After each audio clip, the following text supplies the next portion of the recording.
My name's Raina Shea Broussard, and Bob and Noelle are kind of with us. They are celebrating the 10th anniversary of the Co-Creators Convergence in Costa Rica for the next 10 days. And since I wasn't able to go, I got the great pleasure and honor of being asked to facilitate these weekly CCC conversations while they're gone. And the first thing I'm going to do is share a little video for anyone who may not be familiar with CCC and what it's all about.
Welcome, everybody, to CCC Conversations. Today, we have Dr. Ellen Albertson. Kathy Mason is our host today, and through her company, Mason Works Marketing, she lovingly supports her clients as a seasoned interactive strategy coach and implementer with a solid background in developing products and publicity across all digital platforms. Internet, TV, mobile, in-store marketing, and social networks. She is a high-energy cause marketing expert with over 20 years of expertise at rolling out cutting-edge strategies for business building, communications, implementation, training, and book or ebook publications. And it's really nice to have you with us here today, Kathy. And she will be further introducing our main speaker for today. Right. Perfect. So first, what I'd like to do is do a little centering so that everyone can get into the energy of this field and get into the field like Barbara Mark Subbard would have said. And what we did every year at Co-Creators Convergence is we manifested out of the field. It was really strong and wonderful.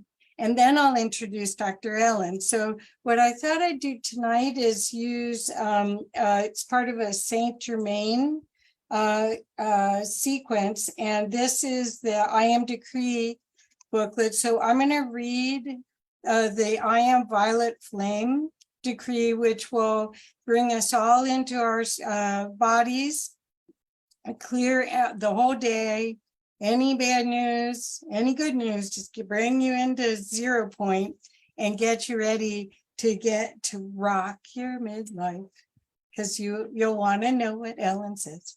Okay, so here we go. Violet flame from the central sun, violet flame from the central sun, violet flame from the central sun, in, through, and around, all under this radiation. This instant and forever, descend, descend, descend, descend, defend, defend, defend, command, command, command. I am, I am, I am. Control, control, control. Take hold, take hold, take hold. Unfold, unfold, unfold. Our victory, victory hold. Expand, expand, expand. Our freedom now demand. In thee we ever stand. I am, I am, I am. I am, I am, I am. I am, I am, I am. Furthermore, I am the only acting presence, which right now sweeps into the physical octave, swift as a flash, perfect as the ascended masters see it. And I demand this manifest, manifest, manifest in all our victory, victory, victory attained right now. I expect this manifest, manifest, manifest in all our victory, victory, victory attained right now. I am this manifest, manifest, manifest in all our victory, victory, victory attained right now. Almighty I am, Almighty I am, Almighty I am. So if we breathe that in, what this has just done is allowed the violet flame to clear our field and to dissolve any, what they would call obscurations, which are gray energies, bad emotions, anything in your field, and allow you to be pure light that you are, light and love that you are. So welcome everyone. I'm so excited. That was a perfect segue to bring in Dr. Ellen Albertson, who is a bright, bright, bright, bright light, full of love, full of joy. She has a process called quantum joy alignment that you'll see why and why you might want to partake of learning all about it, because it's just amazing. She's a psychologist, a registered dietitian, a wellbeing coach, a Reiki master, and self-compassion teacher. She does go by Midlife Whisperer, but I think she's a rock star. And you are. And anyone that follows her on Instagram knows that she is, because she's living life large. She wrote that wonderful book that's behind her called Rock Your Midlife. And today she's going to share some really valuable tips, because she has this incredible overview of all the things we can do, not just one, not just two, but all these things that we can do to really make this the best part of our life, not the settling for part of our life, right, Dr. Ellen? Absolutely, because I love that intro. First of all, thank you all for inviting me here. It is such a pleasure. And thank you, Kathy, for that beautiful introduction. I feel so honored to be sharing what I'm birthing in the world, which is inspiring women to rock their midlife. Because, the Dalai Lama says that the world will be saved by the Western woman. And he's talking about us. He's talking about the midlife women. But the issue is that so often we feel like our best years are behind us. The media tells us that we are no longer valuable. We feel invisible. So my passion is inspiring other midlife women. And it's interesting that I'm talking about this now, because my book came out about 2 years ago, and I've been through a big process myself, and we're actually coming to a end of a cyclical process with this lunar eclipse that's happening on the 28th in Scorpio. It's sort of when I started this, and it's kind of a new process. And I'm starting this new method called the quantum joy alignment method, which I'll touch on a little bit. But tonight, I really want to help you to rock your midlife. And before I get into the 7 steps, I want to give you one quick tip, and it's to find other midlife women who inspire you. And there are so many out there. And one of my midlife heroes is Julia Roberts. I don't know if any of you are Julia Roberts fans, let me know in the comments box, but she's such an incredible actress. She plays amazing, inspiring roles. She's got great balance in terms of her work and her life. I mean, she's got 3 kids and a good marriage, which is a lot in Hollywood. And I remember 6 years ago, I was in my living room. I was in a marriage that wasn't working, and I was watching Eat, Pray, Love, and I was stuck. So if you're listening and thinking, oh my God, Dr. Ellen, I'm so stuck right now, I got you. Tonight's going to really help move you forward. But I'm watching Julia Roberts in that last part, the love part, where she falls in love with Felipe, played by Javier Bardem, who is incredibly sexy. And they haven't become intimate yet, but they've been like hanging out, becoming best friends. And he grabs her hand, he plays some sexy music, and he looks her in the eye and he says, "Darling, it is time." And my heart just like skipped a beat or stopped beating for a moment. I thought, where is my Felipe? Where is my heartbeat? And it was really then that I set an intention to rock my midlife and to make some big changes. And that's a lot of what this book is based on my experience of creating a signature system to help hundreds of women, my own experience, and also what I'm putting out in the world to help women at midlife thrive. So let me share my screen.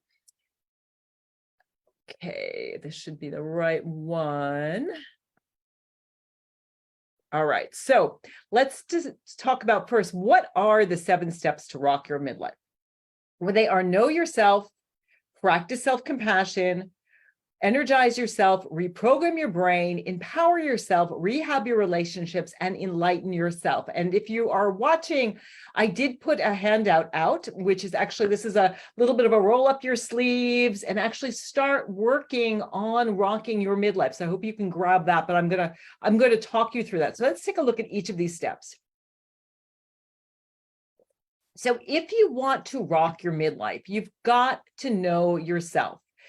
You know, what happens so often at midlife is that we feel like we're climbing up this ladder of success. We do all the things that the world has told us to do, and we get to the top of the building, we look around and we think, why am I not happy? Why am I not rocking it? And it's really because the ladder is up against the wrong building, because we don't know ourselves. I know this was my case, where I was really following someone else's script. And I see this a lot with my clients, that they are doing things that they think, you know, their parents want them to do, their peers, their spouse, society. And so it's so important to know yourself. And one of the best ways to really know yourself is to know your core values, which we'll get to in just a moment, because in this world we're in right now, that feels like it's gone haywire. It's so important to know your core values, know what you stand for, know what is really important to you. And another tool that I want to share with you is to really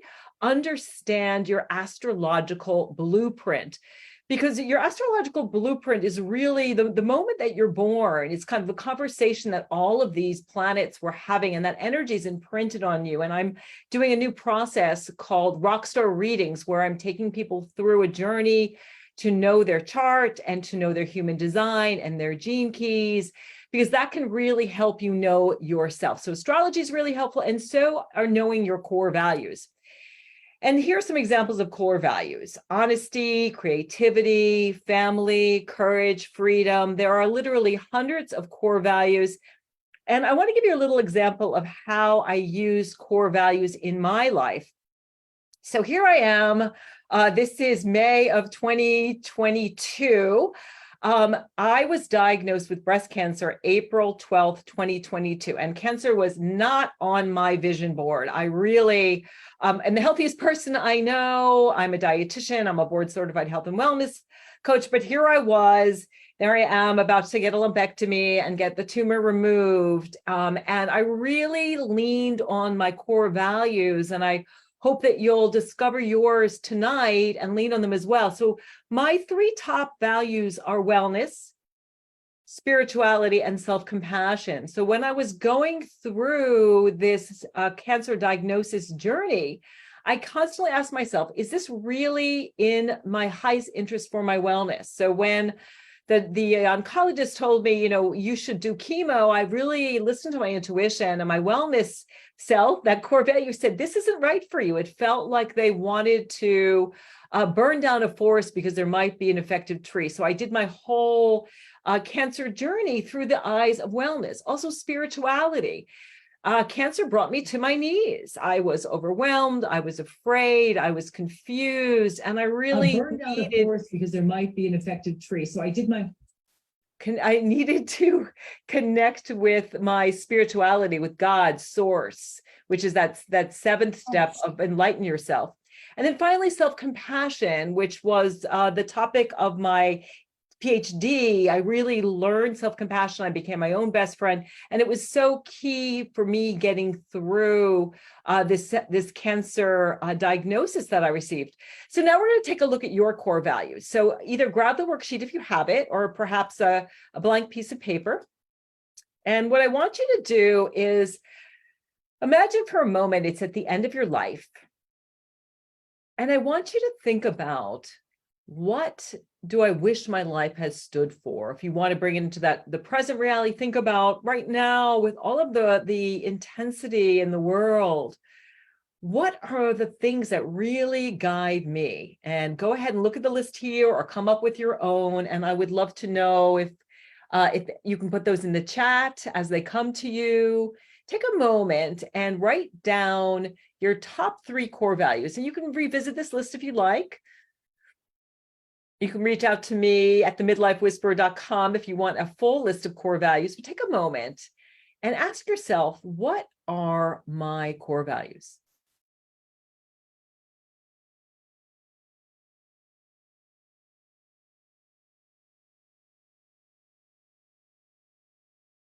And once you do that, the next step that you want to do for this first step of knowing yourself is turn your core values into a mantra. So for example, for me with self-compassion, a mantra would be, I love and care about myself and treat myself the way I would a good friend. If a core value is, let's say, authenticity, I show up as my core self. I let go of who I think I'm supposed to be and I embrace who I am. If it's fun, I find fun and joy in everything that I do. So mantras are really powerful. Mantras, affirmations. It's a wonderful way to enact that 4th step, which I'll talk about in a few minutes, of reprogramming your brain. But when you have a mantra that incorporates your core value, it can really help you to integrate that into your cells. It can help you heal your past, create a more fulfilling present, and also determine your future. So that's your first step, which is know yourself. All right, moving on to the second step, which is practicing self-compassion. Now, before I discovered self-compassion, I was a type A personality. I had a fierce, I call them the trifecta of meanness. I had a fierce self-critic, I had a workaholic, and I had a people pleaser who kept me in line. I was always going for more degrees, trying to please other people, feeling that if I please other people, then somehow I'd feel good about myself. But I never got there. And fortunately, the universe blessed me with this practice of self-compassion. I was fortunate enough to connect with Kristen Neff, who is the pioneer in this field of self-compassion. And she agreed to help me with my research on one condition. I needed to learn self-compassion myself. So I went off to Omega Institute. I studied with her and Chris Germer. I went on to become a mindful self-compassion teacher. And I learned to start treating myself like a good friend. And so self-compassion is incredibly powerful. It works both difficult states, psychological states, like it helps with stress, depression, and anxiety, but it also helps us to have more well-being, more optimism in our lives. It really essentially is treating yourself the way you would a good friend. It is both a parachute and a life vest. It's a parachute when we want to go out there and put our life's work in the world. We want to write a book. We want to, host a retreat. We want to do something new, reinvent ourselves. And we're kind of scared. When we have self-compassion, we can really go ahead and jump off that cliff and do that thing, because we know if we fail, and you're going to fail, trust me, if you're stepping outside your comfort zone, you're doing that thing that the universe is calling you to do, things are going to get in your way, but we can be there for ourselves. When we fail, we can say, it's okay. We can pick ourselves back up. And it's also a parachute. As I said, when I was talking about my cancer diagnosis, when I was down on my knees, I could be there for myself. When I was really confused or I was in pain, I could talk to myself like a good friend. I could ask myself, what do you need, Ellen? And it really helped me through my darkest moments. So it is a parachute and it is a life vest. And it has 3 essential elements. The first element is kindness. So with self-compassion, we are kind to ourselves. We treat ourselves the way we would a good friend. And there's also this action component with self-compassion where we notice when we are struggling and we actually actively try to alleviate our suffering. Compassion means to suffer with. We're there for ourselves. We're kind rather than judgmental.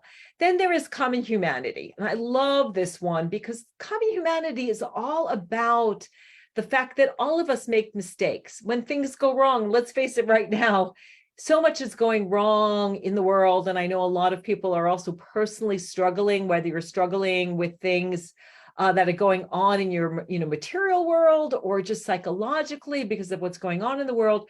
It's this idea that we all struggle. We're all, imperfect beings. When Siddhartha looked over the wall, he saw suffering. He saw people dying, people aging, people who were sick. So there's this common humanity. When we realize that suffering is part of life, we don't feel so isolated and alone. So it's very powerful.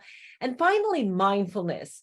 Within the context of self-compassion, mindfulness is about noticing when you're struggling, when you're suffering.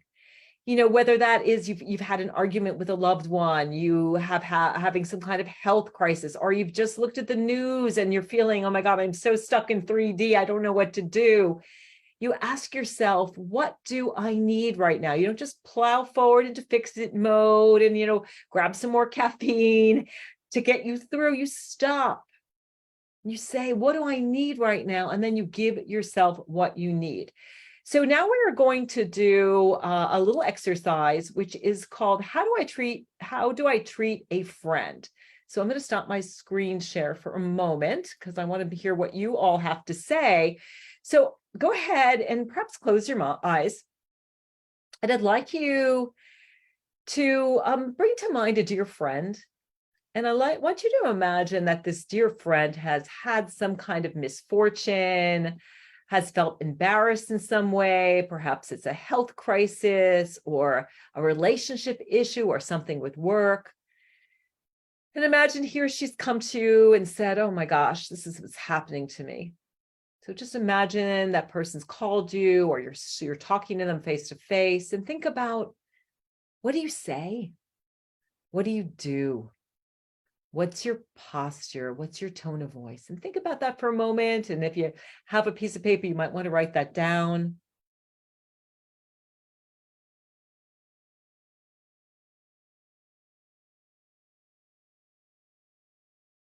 And now I want you to consider yourself. Think about a time in your life where you failed. You've made a mistake, you've had a health crisis or a fender bender or a relationship issue. So imagine perhaps a time in your life that this has happened, and think about, how do you treat yourself? What tone of voice do you use? What's your posture? What do you say? What do you do? Maybe write that down. And I would love to hear someone share, either sharing verbally, if you want to put your screen on and unmute, or if you want to put something in the message box. I'd love to know the difference between how you treat a good friend when you are suffering, when they are suffering, and how you treat yourself.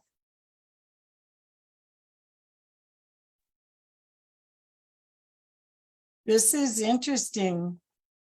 I wrote down that I would listen and try to support the friend, but then when it came to me, I said, buck up. Which actually I can sort of hear my mother doing that. saying, show must go on, just do it. Yeah, well, you're not alone, Kathy. It's the common humanity. We pretty much 99% of us are much, much harsher on ourselves than we are on others. And so this practice of self-compassion is essentially, initially when you started, it can just be very powerful when something happens to you to think, if that just happened to a friend of mine, how would I treat her? What would I say? Or if I had a wise friend, what would she say to me? And the beautiful thing about self-compassion is that, it's like a muscle, right? We go to the gym, we lift weights. I've got my weights over here, but we can build it. Anybody, regardless of how harsh you are on yourself. The research really shows that anybody can learn self-compassion. A really good place to start is my book's got a whole chapter on self-compassion. You can also visit Kristen Neff's website, which is selfcompassion.org. You can take her self-compassion scale, which measures these three areas of kindness, common humanity, and mindfulness. So that's the second step, is to practice self-compassion. Let's see. We've got some. I'm just going back to for some of the core values. Rena says authenticity, integrity, spiritual growth. Noel says spirituality, fun, and creativity. I love that. And Kathy says unconditional love, magical creativity, and service. So maybe that unconditional love towards yourself could be super powerful. All right. And now, darlings, it is time for step 3. So let me start my screen share again. And step 3 is one of my favorites. It is energize yourself. You are energy. Einstein got it right. E equals mc squared. We now know from quantum physics that matter and energy are interchangeable, which is really boggles my mind when I think about this. And this is some of my work around the whole quantum field is coming from. But in the simplest sense, when you consider the food you eat, right? All the food that you eat either comes from plants or animals that eat the plants. So you are literally made of sunlight. And so to rock your midlife, it's really vital that you keep your energetic vibration high, that you stay energized. And there are many things you can do in the areas of body, mind, heart, spirit, and relationships to raise your vibe. I recommend that you check out my quiz, which is raiseyourvibequiz.com. That's raiseyourvibequiz.com, which will help you figure out which of these areas, body, mind, heart, spirit, and relationships, you want to work on in order to raise your vibe. Because if you want to manifest like crazy at midlife, if you want to rock your midlife and feel great, you've got to energize yourself. Because according to the law of attraction, the energy we put out in the world is what we attract. So if you are low vibe, or if you're feeling kind of down and out negative, well, that's what you're going to attract more of. If you are joyful, if you are in gratitude, if you have a lot of physical energy, if your relationships are good, you're going to continue to magnetize and attract that. So let's talk specifically about kind of the physiological ways to energize yourself. So the 4 ways that I like to focus on with my clients are nutrition, stress, sleep, and movement. So let's take a look at nutrition. Pretty straightforward. Eat more plants. Okay, so we know that eating whole, real, unprocessed foods that are life-giving, particularly plants like fruits and vegetables and nuts and seeds that are organic and high quality, is really going to raise your vibe. It's going to nurture both your body and your soul. Every food that you eat actually has a spiritual, energetic effect on the body, the mind, and the spirit. So it's super important to become aware of this fact and work consciously with what you put on your plate. Take the time to make yourself a beautiful smoothie in the morning, a salad in the afternoon, perhaps a stir fry in the evening. So you want to eat lots and lots of plants. You want to make sure to get enough protein. So midlife women need about 50% more protein. As estrogen declines, it impacts bone, it impacts heart, it impacts muscle mass. So we need to eat between 1 and 1.2 grams of protein per kilogram of body weight. That is around 70, 80 grams for kind of the average woman who's like 140, 150 pounds. We also want to eat less processed foods. So those processed foods actually lower your vibration. When we eat junk food, a lot of, sugar, processed food, artificial ingredients, GMOs, it literally makes your immune system work overtime because your immune system is looking at these foods as invaders. And it also shifts your energetic vibe. Think about how you feel when you eat a beautiful green salad, hopefully organic, versus, when you have a slice of, double crust pepperoni pizza. You feel very differently. So if you want to rock your midlife, reach your highest level of well-being and your highest level spiritually, it's really important to eat that whole foods, plant-based diet. The second piece is to learn to manage stress. And let's face it, we live in a very stressful world. We have these, I don't know where my cell phone is, but we've got these computers that we're looking at all the time, showing us all of this 3D news. It's very easy to get into a stressful place. We put a ton on our plates. At midlife, we are juggling perhaps, kids and parents and a job, worrying about finances. So it's super important, as I say that, just taking a breath myself, to manage stress. And I'm finding that, one of the best ways to do this is just to slow down. I've been focusing a lot, particularly after getting through all my cancer treatments, to really keep my capacity as high as possible. So not to give from my cup. We talk a lot about, you don't want to give from an empty cup. You want to keep your cup full and you want to give from that. My philosophy is give from your overflow. Fill your capacity. And, we live in this hustle culture that tells us to move, to produce, to do. I think that one of the best things we can do in the world is to slow down, take breaks, give ourselves a break. So going back to that self-compassion and just breathe. Truly taking 30 seconds, a minute throughout your day is one of the most powerful things you can do to reduce your stress, to power down that fight and flight immune system, what's called your sympathetic immune system. I'm sorry, your sympathetic, your sympathetic nervous system, and power up your parasympathetic, your rest and digest nervous system. So managing stress is really key. And also, for those of us who are really wanting to be connected with spirit, when you are stressed out, when you're in fear, you have blinders on. And that's really what a lot of the forces in the world, they want us to be in this place where we are dimming our light because we are in fear.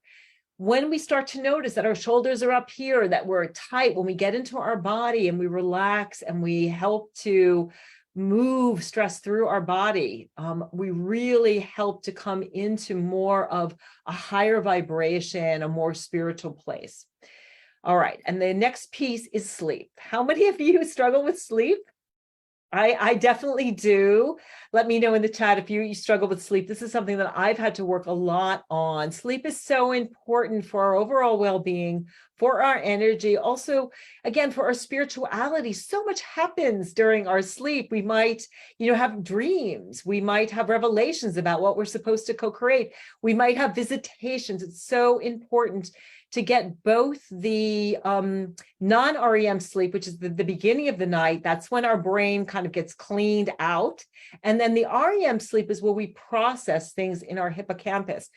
So it's important to develop a sleep ritual to make sure to get 7 to 8 hours at least of sleep every single night, to go to bed at the same time, to wake up at the same time, preferably with the rhythms of the earth and the sun, to turn off all of your screens about an hour before you go to bed, to sleep in a room that's cool, dark, and quiet. And then supplementation can help. Melatonin may help. Valerian is an herb that can help you relax. Chamomile is great. The mineral magnesium helps you to relax. The supplement ashwagandha, which is an herb, is also great. So there's lots of things that you can do, but do prioritize sleep. And finally, movement. I hope all of you have a regular movement practice, but we know movement reduces stress, It can help with things like hot flashes, a lot of the menopausal symptoms, help us to maintain our weight. It helps build muscle and bone. And of course, it also exercises your heart. It improves your mood and helps you sleep. It's very important to do both cardiovascular exercise. So walking is fine, biking, swimming. You want to do strength training, particularly at midlife, because we start to lose, I think it's about 3% of our muscle mass on average for every year after 30. So it's super important to eat that protein and do that muscle bearing exercise so that you can keep your muscle mass up and so that you can feel good. I don't know if though some of you have watched the Healthy at 100, but it's so incredible and inspiring to see these people who are in their 80s, their 90s, 100 years old, who are still, riding horses, doing gardening, dancing, living the time of their life because they're following these principles, this Mediterranean style, whole food diet, moving their bodies, having social connection. There's so many things you can do to energize yourself. So now we get to step 4, which is reprogram your brain. So we just talked about energizing your body. It's equally important to reprogram your brain and work on a positive mindset. And this isn't toxic positivity. It doesn't mean that you are all happy-go-lucky and everything's great, because let's face it, the world is a difficult place right now. It's using self-compassion when you notice that you are feeling sad, you're grieving, you're feeling overwhelmed, but then working on creating a positive midlife mindset. So having more optimism, believing in yourself and your ability to get through life and harnessing your strengths and harnessing that self-compassion and self-love. So reprogram your brain, it's a combination of looking at your emotions, your thoughts, and your actions. We know that all of them are interrelated. And the cool thing is that we can literally change the structure of our brain. There is something called neuroplasticity, which means that through our thoughts and our emotions and our actions, we actually change the structure of our brains. So positive thoughts lead to positive actions, which make you feel better emotionally. Happy, good emotions lead to positive thoughts and vice versa. So they all interrelate. So you want to be working on all of them at the same time. Now, the tricky thing is that the brain has something that is called, oh my gosh, I'm having a moment of, we have a bias. We have a negativity bias. And so the negativity bias simply means that our negative thoughts and emotions are like Velcro. They stick, whereas our positive thoughts are like Teflon. They slide off. And so we really have to work on elevating and bringing into our consciousness positive emotions and positive thoughts. And we can do this with positive affirmation. So you may take that mantra that you created in step 1. I like to have my clients put Post-it notes all over their home and their car and their office with positive emotions. That's very helpful. Visualization is helpful. Hypnosis is helpful. Meditation. These can all help you to reprogram your brain. So now we're going to do an exercise, which is about savoring the good. And I should mention too, water is a very important part of rocking midlife. It actually helps to not have anxiety, and it helps to, we're 80% water. So one thing I love to do is I love to actually put affirmations on my water, give my water positivity. So it's a very powerful thing to do. So I hope most of you are probably familiar with this. This is Abraham Hicks, the emotional guidance scale.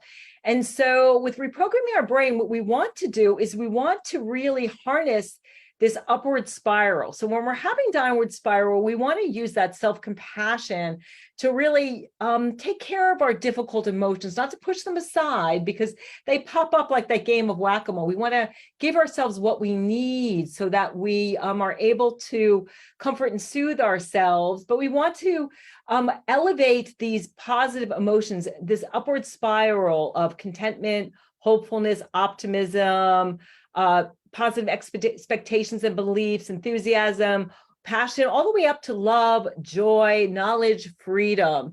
And this is so important to do because, our thoughts create our reality. It's kind of the scaffolding when we're trying to manifest things, but our emotions are what magnetize what we want. And if, let's say we want to magnetize, a great new relationship or a wonderful job or a beautiful project we're putting in the world, if we don't have this upward spiral of emotions, we're not going to be able to magnetize that in our lives. So one of a powerful way to help you to really work on this upward spiral of emotions is something that I use, which is called savoring the good. And this is, where I'm starting to get into this quantum reality where the past, the present, and the future are all kind of intertwined.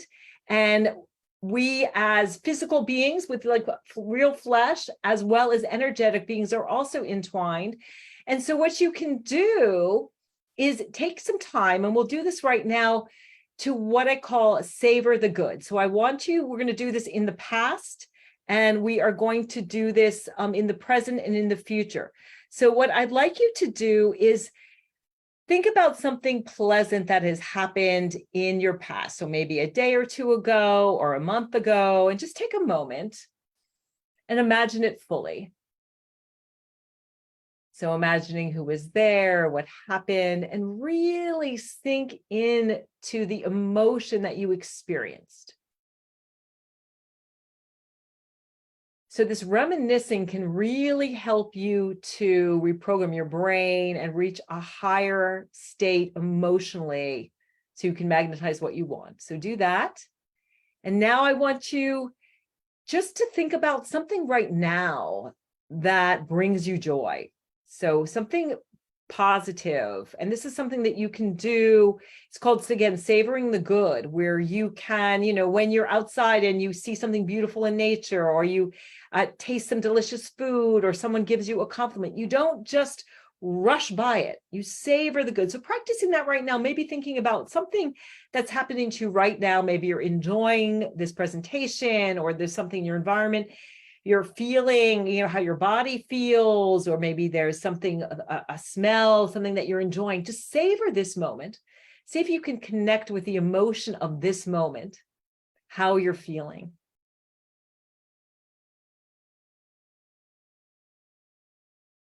So savoring something in the present, and now imagining something in the future. So maybe you're planning a trip, or tomorrow is Friday, so you're excited about something happening tomorrow, or you're planning something beautiful over the weekend. So take a moment and just savor something in your future.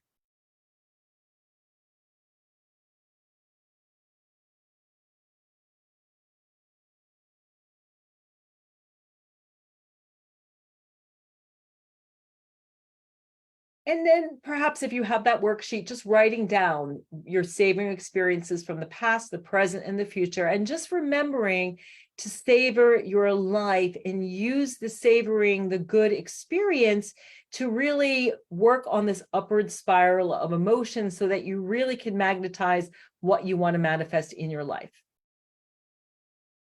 So now we get to the fifth step, which is empowering yourself.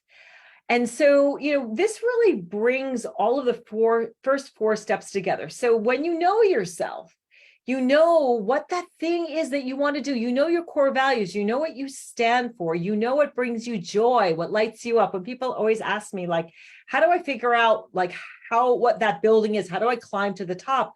Do more of what brings you joy, more of what your soul is calling you to do. Be that change you want to see in the world. So knowing yourself, and then loving yourself, practicing self-compassion so that you have this incredible resource, so that when you jump out of that plane, when you write that book, when you give that talk, when you travel, when you start that new relationship, you have that difficult conversation, the way you want to empower yourself, you know that I can support myself with self-compassion. Then you're energized. You have the energy to go out and do that thing that you want, and you've reprogrammed your brain so that you are experiencing more positive thoughts, more positive emotions, and really starting to have more positive activities in your life. And empowerment, it means the authority or power given to someone to do something, and the process of becoming stronger and more confident, especially in controlling one's life and claiming one's rights.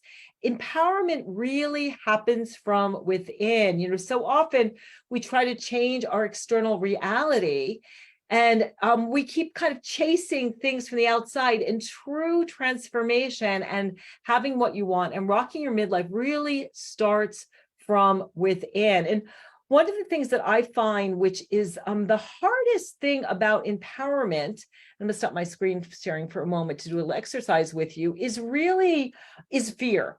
How many of you have experienced fear when you're feeling empowered, you want to do this thing, you're ready to literally or metaphorically jump out of a plane? Right? Anyone feel like a little bit of fear? Yeah. Rena says, yes, give me a thumbs up if you feel fear when you're doing that. I'm ready to jump outside a plane, right?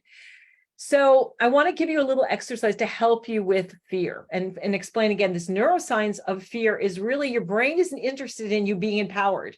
Your brain isn't interested in you changing the world. Your brain just wants to keep you safe. And jumping out of that plane isn't safe. It's filled with uncertainty. So every time we try to rock our midlife, we want to do something to empower ourselves, the brain says, this is scary, don't go there. So I want to share with you a three-step process that's really, really powerful. I just want to read a few notes here. Let's say I have, it's an inside job. Rena says, rocking your midlife starts from within. Absolutely. Oh, wow. Noel says, I did with a parachute. I haven't done that. It's not on my bucket list. So here's a really a three-step process, which is incredibly powerful. So I want you to think about that thing that you've been thinking about doing. So maybe, again, it's traveling, it's having a difficult conversation, it's, showing up more fully in your life, whatever that is. Think about that thing that you really want to do. And notice the fear. So if you're not feeling fearful, think of something a little bit more challenging. And fear usually shows up. Often it's a tightness in our chest as we sort of shut down love. It might be belly, your belly might start to have butterflies, maybe a tightness in your jaw. And the first step is name it, you tame it. So just say, hello, fear. Yep, this is fear, is a physiological sensation in your body. And it's very interesting when you name it, what you do is you take it from the primitive part of your brain, your amygdala, and you bring it to your frontal cortex, that big mammalian executive functioning place where you can work on it. So it's name it, you tame it, then it's feel it, you heal it. So feeling it in your body. Can you soothe that part of your body? Can you put a hand on your heart? Just as a gentle reminder to give yourself a little compassion as you're doing this thing, as you're stepping out of your plane, and one hand on your belly to calm your nerves down and maybe softening that part of your body and taking some deep breaths. And just telling yourself, you got this, you can do this. You basically tell fear to sit in the back seat, but you can't drive. Feeling it in your body and seeing if you could transmute that fear into excitement. It's so interesting that fear and anxiety and excitement are very similar physiologically. So when we're excited, when we're anxious or fearful, our heart beats faster, our pupils dilate, we get ready for something to happen. Think about if you like to ride a roller coaster, right? You're revved up, your nervous system's revved up, so you can actually reframe the fear as excitement. And I'm going to give you one more technique. So I'm going to screen share again here.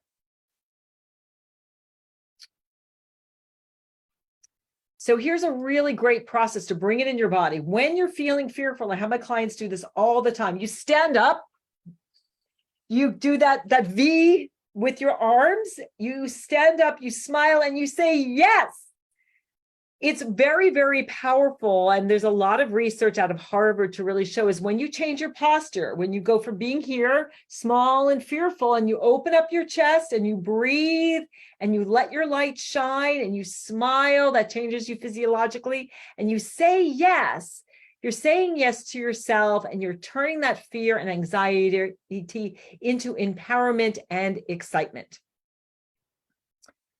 All right, so now, darlings, it is time for step 6, which is rehab your relationship. So what happens is, as you start to rock your midlife, you are feeling authentic, you are feeling like your true self, you are practicing self-compassion, you're learning to love yourself and be there for yourself, you're feeling energized, you're feeling good physiologically, and you're feeling really, good in terms of your energy level.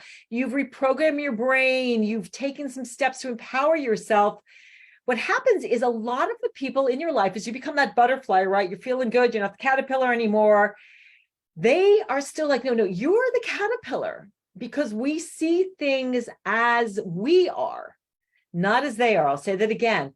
People see things as they are. We are constantly projecting. There is this screen that is going on. We're projecting things as we see them. So what they might do, I'm not saying everybody in your life, but a lot of the people in your life, what they're going to try to do is they're going to try to pull you back in their reality because they feel threatened. Anyone ever experienced that? Yeah, give me a thumbs up if you've started to transform. And then the people in your life don't exactly like it, and they try to pull you back. So in this step, there's 3 processes that I use. The first is let the people pleaser go. And this is a big one for those of us who were born in the 60s. We have the planet Chiron. Chiron is known as the wounded healer. And the wounding is all about caring for everybody else, pleasing everybody else. And I'm definitely a reformed people pleaser. So letting that people pleaser go, creating a personal bill of rights, and practicing something called nonviolent communication, which is a powerful way to get your needs met and to express yourself. So right now, you are going to have an opportunity to create your personal bill of rights. So I'm going to stop my screen share for a moment, and I want you to think about what you stand for. And I'm going to read some of the things from my book.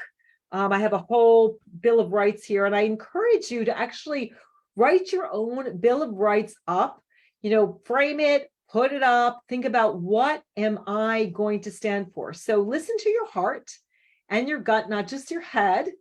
Respect and love yourself enough to do this exercise. So you can write some of these down. Again, if you email me at the Midlife Whisperer, I'll be happy to share the list with you. So here are some examples. See what resonates with you. I have a right to be happy. I have a right to express all my feelings, including difficult ones like anger, fear, and disappointment. I have a right to say no without feeling guilty. I have a right to personal space. I have the right to not to know all the answers. I have a right to be treated respectfully. I have a right to be myself. I have a right to make mistakes and be imperfect. I have a right to be healthy and care for my body. I have the right to feel safe. I have a right to prioritize my own needs. I have a right to change my mind. I have a right to speak my mind. I have a right to make and follow my own values. So I would love to know, what is on your personal bill of rights? Rita says, let the people pleaser go, create a personal bill of rights, and practice nonviolent communication. All of those. Yeah. It's very powerful. I think that, this is a whole piece of coming into midlife. I just wrote an article for Crunchy Tales on midlife rage. And I think what happens with so many women is that we stuff our feelings. We go around pleasing everybody else, thinking that that's going to keep us safe because that's what we grew up doing, trying to keep the peace, trying to please everybody else. And we get into menopause when literally the structure of our brain changes, and we explode. We get so tired of shoving our feelings down and pleasing everybody else. And so you need to find healthy ways to express yourself, and creating your Bill of Rights is a great way to do that. So I'd love to know what resonated with you. What's on your personal Bill of Rights?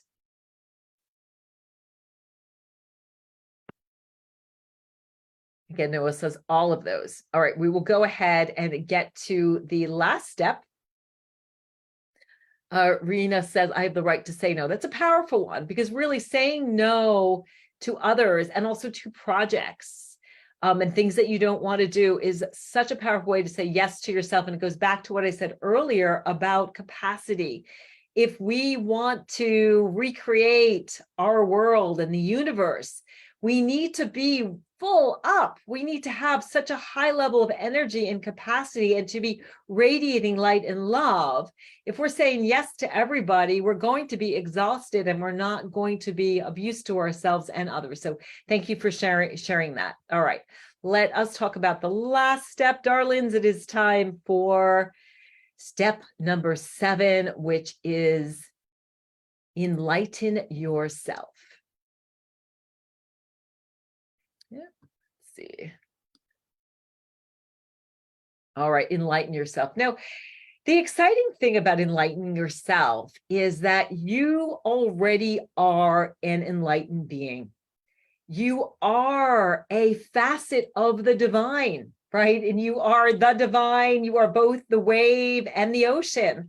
That each and every single one of us is the divine, expressing ourselves as we consciously observe ourselves and this incredible world that we live in. So the main thing with enlightening yourself is it's more about removing those lampshades, right? So much happens as we go through life, primarily because of trauma, where we create these ways of being to protect ourselves. And so part of becoming enlightened is to remove those lampshades. It's like we are born, if you ever see babies, they're so beautiful, they're so enlightened, they're so joyful.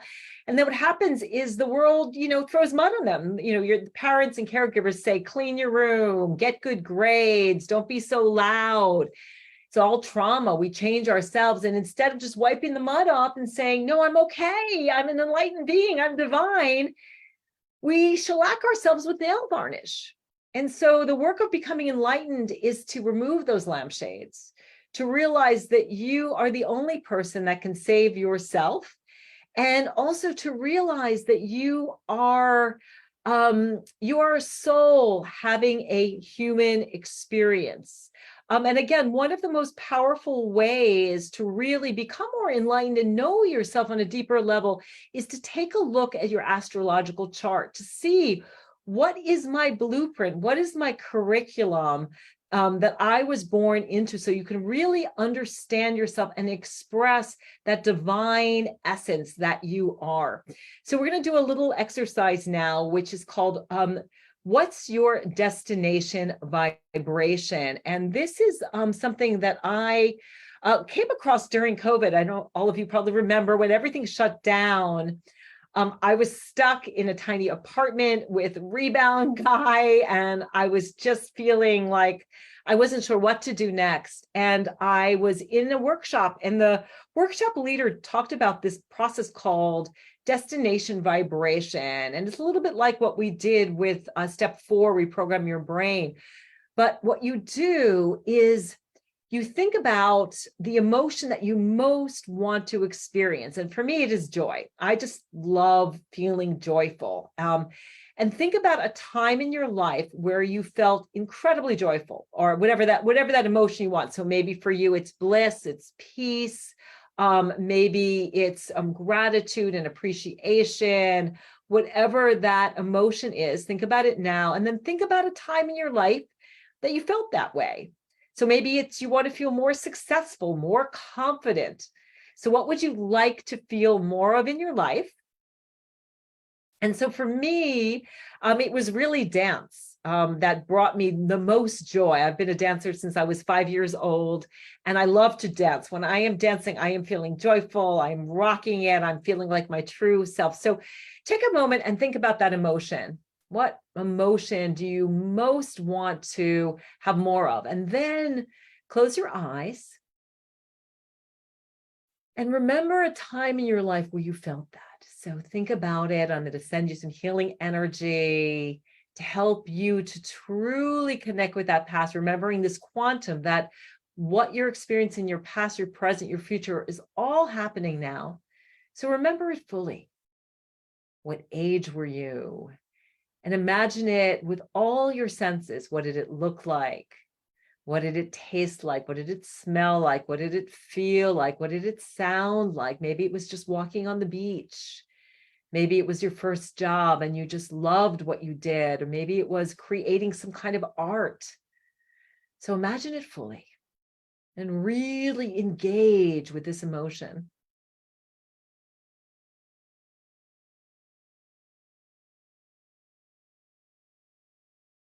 And just receive this Reiki energy that I'm sending you to help amplify that emotion.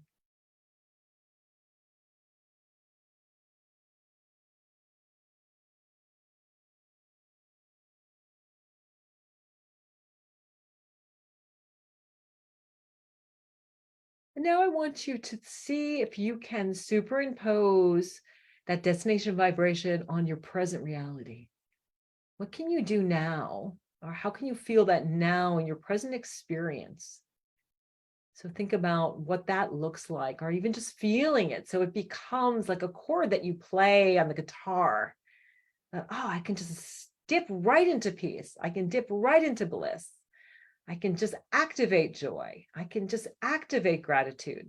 So that's the goal, is just to become that emotional state that you want to experience in your life. And now imagining your future. So thinking about perhaps what's happening to you tomorrow or this weekend or a little further out, and see if you can visualize your future reality. Can you create this next chapter where you're experiencing that emotion?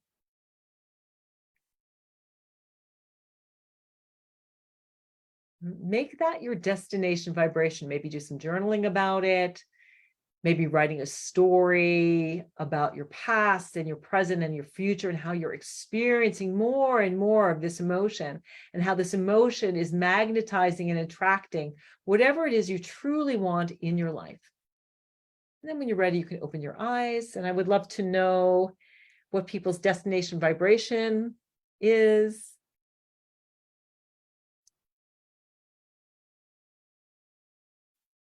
Joy, peace, play. Rita wants to know, can I do a small sample demo of a rock star reading? I can do a little bit at the end. Sure, play. So I'll tell you what happened to me. So here I am, right, COVID, and I'm stuck with Rebound Guy in this tiny apartment. It's like a nightmare.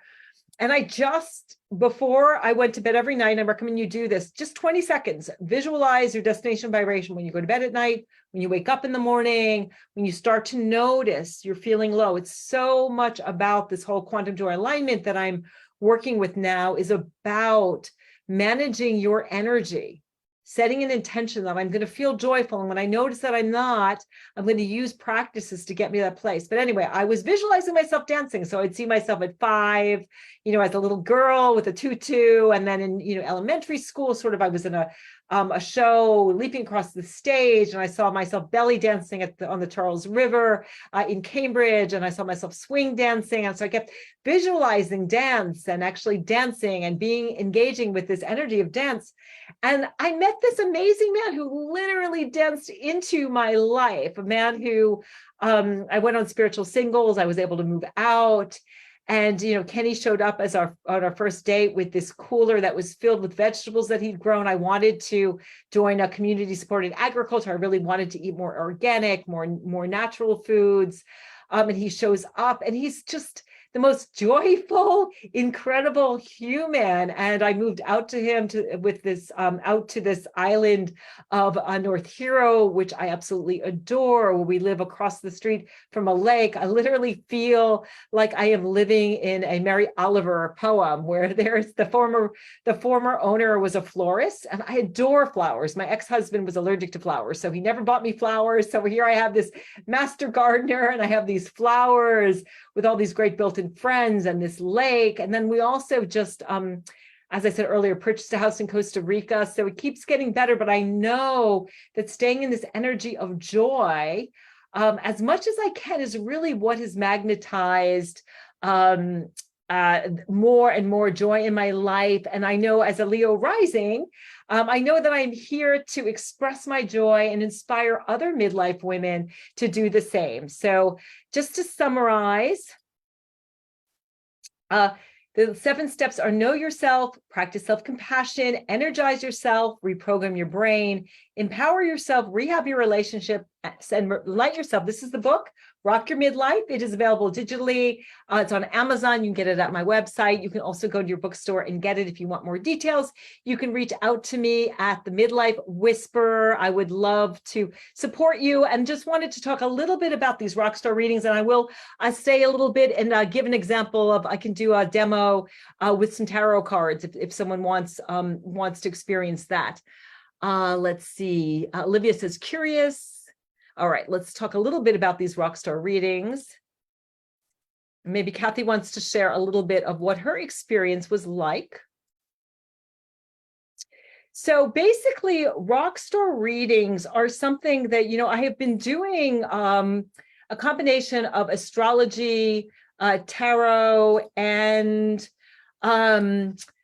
Gene Keys, human design with my clients for a number of years, and just seeing how powerful it is to know yourself on this astrological level, to really discover your universal blueprint, to know what the energy of the planets and the signs were when you were born, to use tarot as a way to really connect with spirit. When I use tarot, I don't, tell the future. What I'm doing is I'm trying to understand the energy of where you are at right now, understand the messages that spirit has for you, understand perhaps some of your challenges and how to get through those challenges and bring in your strengths and discover what's next for you. And also the Gene Keys. So the Gene Keys are a human design method that really helps you to unlock your genetic potential.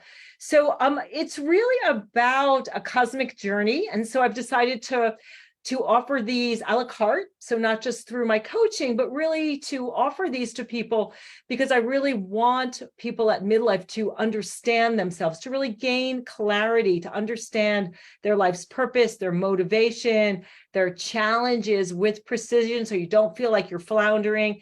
It's really a confidence booster because the root of the word confidence is to confide, to trust yourself. When you understand your blueprint, I gave a reading last night, and she was like, oh yeah, I really understand why I feel like doing this, but then I feel like this. Like I can give myself an example. I have a Leo rising, so I love speaking. I love being on stage. But then, and I'm a Sag, so I love teaching, I love travel, I love exploring.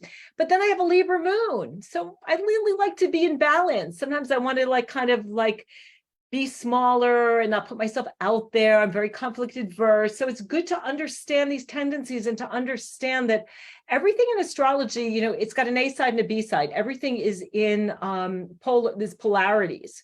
So to understand your chart can really help you to know yourself. It can also help you to ignite your energy. We've talked a lot tonight about your energetic vibration. This can help you to feel a surge of vitality and enthusiasm as you align with your cosmic purpose.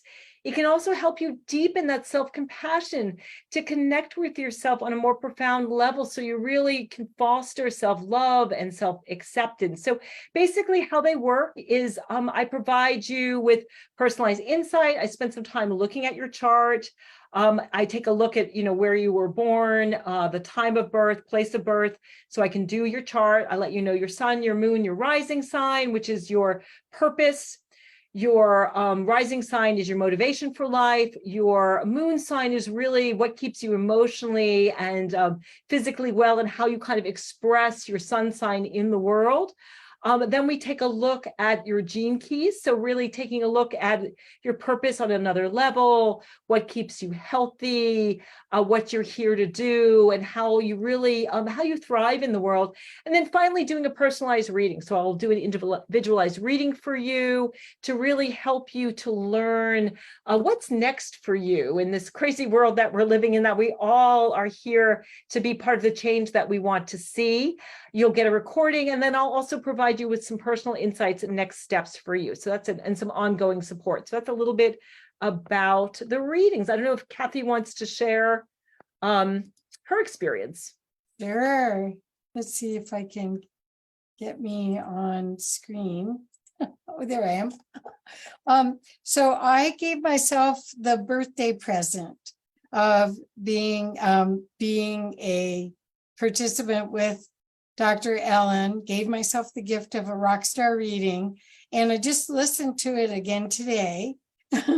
So because when you're in it, you're like catching pieces of, at least that's the way I always am.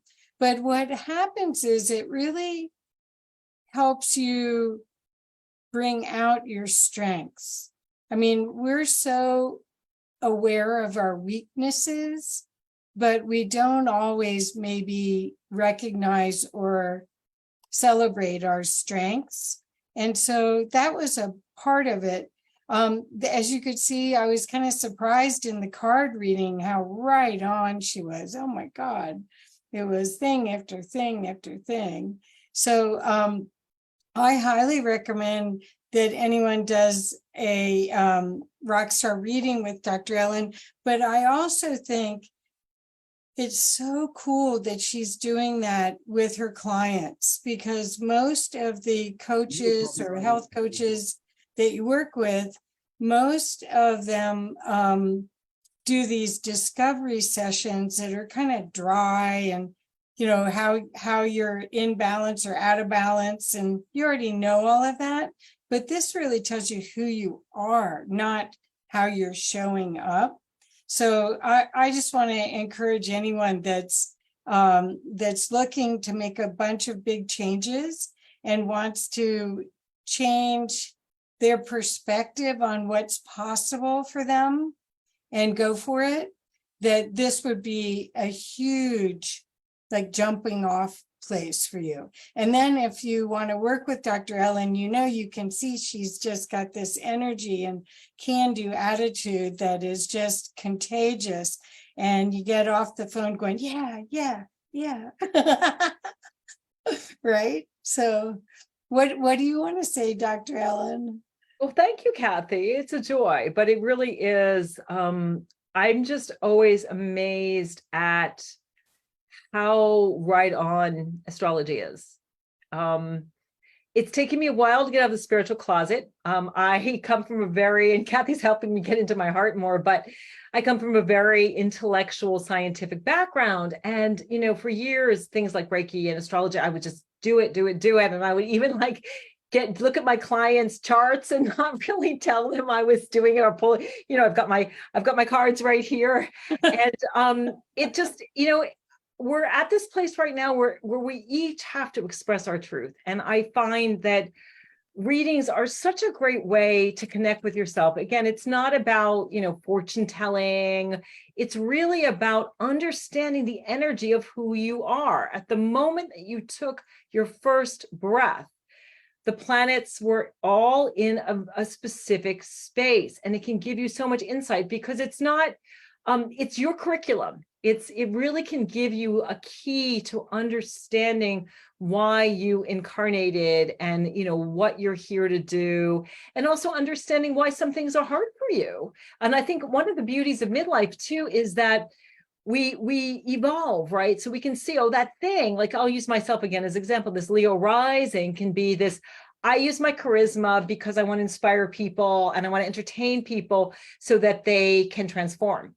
When I was younger, it was like, oh, look at me, I have to be on a stage, I need attention. You know, Kathy, you've got some Leo in your chart. So the Leo energy can be about, I really need applause, or it can be like, I just really want to use this energy to inspire people. So knowing your chart, knowing like, you know, do you have cancer? You have a lot of cancer in your chart. Is this like why you're kind of this tender-hearted, emotional human? And how do I use that in my life? And also, you know, looking a little bit about what's going on now. I mean, things are crazy right now. We have Pluto is literally sitting at the place where it was at the birth of America right now. And so, you know, understanding, I can look at your chart a little bit and see like, how is this affecting you? Like we just went through a big Venus retrograde, which affected those of us who have a lot of Venus retrograde in Leo. Re-looking at our values and beauty. And so anyway, Kathy says, you have to do astrology because you talk about it all the time and you love it. She's talking to me and she's telling me, well, I'm doing this because of that. And it's like, you're what? And it's just second nature for Dr. Ellen to think about that and to use astrology in a really supportive way to help people. So Noelle has her hand up. Do you want to ask a question, Noelle? Yeah, I just have a couple comments. First is that I want to congratulate you on the recovery from breast cancer. This happens to be Breast Cancer Awareness Month. Yep. And so it's just kind of a synchronistic that we have you on this month, but that was kind of a, I'm not going to say it was a wake-up call, but it sure was an impetus, wasn't it, for what you're doing now? Yeah, yeah. Thank you for that. I would say get your mammogram, because I never in a million years thought that that would happen to me. And the beauty is it's not your mother's breast cancer. Although my dime-sized tumor, I had 2 operations, 19 radiations, and 17 chemical treatments. I'm fine. I'm alive. I'm good. And it's not good. It's nothing I'm going to have to face again. So early detection is so important. So thank you for raising that, and for just.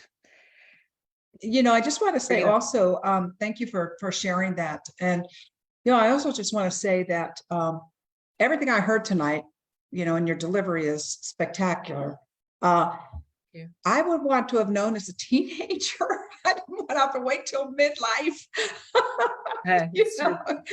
It's all such,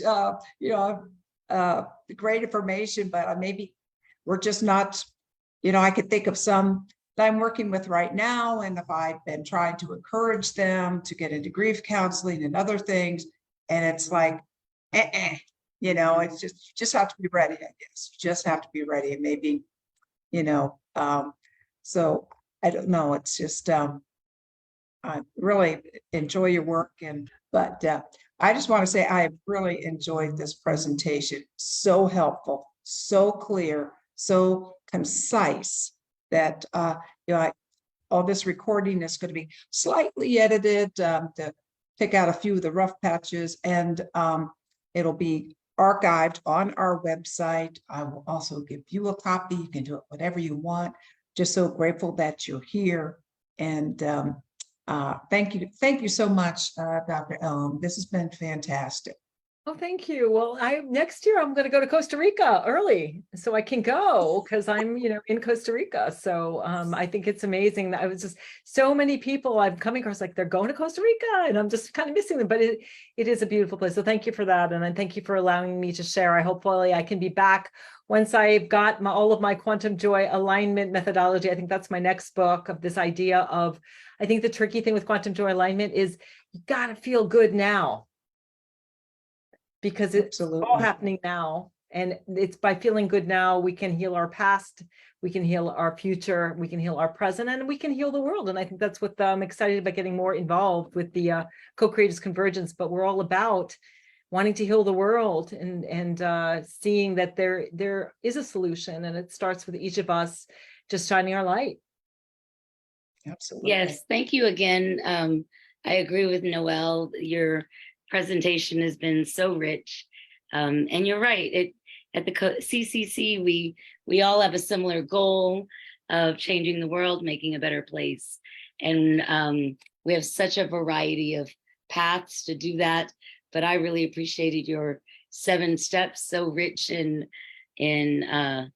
details and helpful tools. So thank you for all of that, and we're going to start to come to a close here. If there are any final comments or burning questions, raise your hand, type in the chat. So I want to know, is your PhD in astrology? No, my PhD is in psychology. I don't know if you can get, I guess you could get a PhD in astrology. I was sort of teasing. Yeah. It's interesting, astrology is really like learning a foreign language. And I think that once I decided to come out and call myself an astrologer and do it, it's like the intuition piece just really started opening up, and it's such a valuable piece. I'm a board certified coach. I really know so much about coaching psychology, but the coaching, with the astrology and the human design takes everything up to a whole new level. So, but yeah, maybe a PhD in astrology is next. But Yes, thank you. And I do actually really appreciate that you are modeling this sort of, you called it coming out of the closet spiritually. I appreciate you modeling that for myself and many others, that we don't have to keep, astrology and tarot cards a secret.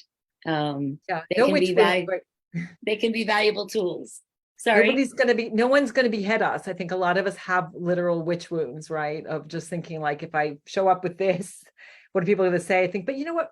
People are craving meaning and purpose. That's why it's all growing, because we're all trying so hard to not try. We want to stay in this 5D, that this isn't all there is, that there is this whole other way of being and realm, because the 3D just doesn't make sense, and it doesn't make you joyful.